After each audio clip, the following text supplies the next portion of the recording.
Ingi Þór, takk fyrir frábæran leik fyrir okkur lýsendur hérna. Þetta var æðislegt að fá að lýsa þessu. Þú væntanlega ekki alveg sáttur með niðurstöðuna. Nei, ég er hundónægð með hana. Mjög ónægð með hana. Við erum að gera rosalega vel hérna í svona 26 mínútur. En þess að milli þá við lendum við 11 stöðum undir hérna í seinni hálfleik. Ég er ótrúlega ánægður bara með trúna innan liðsins að gefast ekki upp. Og hérna, mér finnst þetta bara, það er ekki ósanngjarnt þó að við erum unnið leik, alls ekki. Ég er sammála því, þið alveg geta tekið hérna sigur og áttan fyllilega skilið. Nöguðu niður þetta forskot í fjórða leikhluta og gerði það einstaklega vel og þetta var náttúrulega bara þvílíkur naglbítur hann í lokin. Já, algjörlega. Ég sá þetta skot hjá hann Chris niður.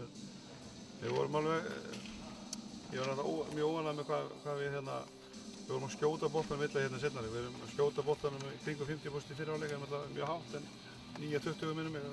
En við erum ekki að 2 af 16 í seinna hálfleik sko.